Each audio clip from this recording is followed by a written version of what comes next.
ሰላም ጤና ይስጥልን ክቡራን የዩቲዩብ ቤተሰቦች፣ የሰዓቱን አጫጭር መረጃዎች እየቀርብ ያለው እስከ ፍጻሜው አብራችሁን ቆዩ።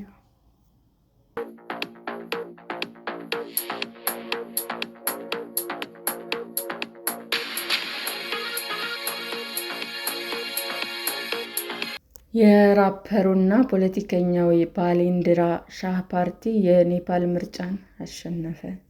በወጣቶች በተመራው የባለፈው ዓመት ተቃውሞ የኔፓል መንግስት ከስልጣን ከተወገደ በኋላ በተካሄደው የመጀመሪያ ምርጫ ራስትሪያል ስዋንትራ ፓርቲ በከፍተኛ ድምፅ አሸነፈ። ውጤቱ ከራፐርነት ወደ ፖለቲካ የመጣው የአርኤስፒው ባሊንድራ ሻህ የአገሪቱ ቀጣይ መሪ እንዲሆን በር ይከፍትለታል ተብሏል።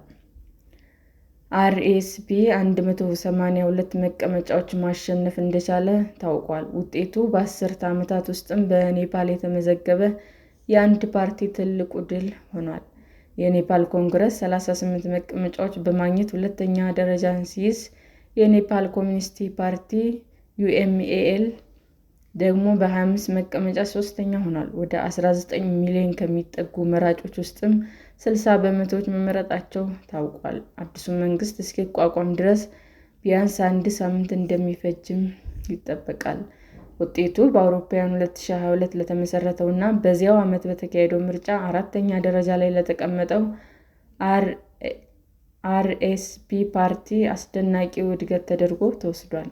እንደ ፓርቲው ሁሉ ለፖለቲካ አዲስ ሆነው ሻህ እስካሁን ድረስ ያለው ብቸኛው የፖለቲካ ልምድ የዋና ከተማዋ ካትማንዱ ከንቲባ ሆኖ ማገልገሉ ነው።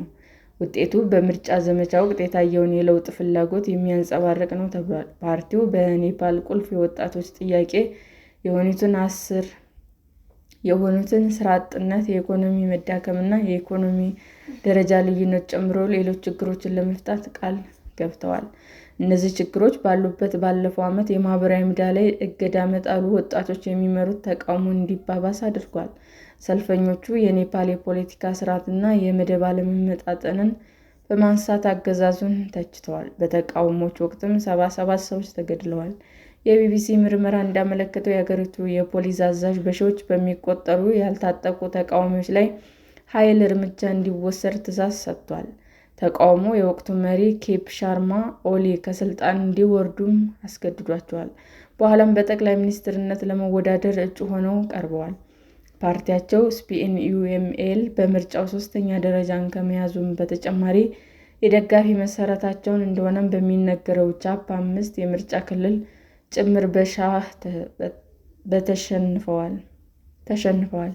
አንጋፋ የሆነው የኔፓል ኮንግረስ አዲሱ መሪ ጋጋንታ ፓም በአርኤስፒ ተሸንፈው መቀመጫቸውን አጥተዋል። ሰላም ጤና ይስጥልን ውድ የዩቲዩብ ቤተሰቦቼ እንዴት ናችሁ? አዲስ ጀማሪ ነኝና ሰብስክራይብ ያደረጋችሁ አበረታቱኝ። አመሰግናለሁ። የዩቲዩብ አድማጮቻችን ለሰዓቱ ያቀረብኩላችሁ አጫጭር መረጃዎች ይህንን ይመስል ነበር። በሌላ መረጃ እስክንገናኝ ሼር፣ ላይክ፣ ሰብስክራይብ እንዲሁም ቢቀርብልን የምትሉት መረጃ ካለ ኮሜንት እያደረጋችሁ ቸር ቆዩን።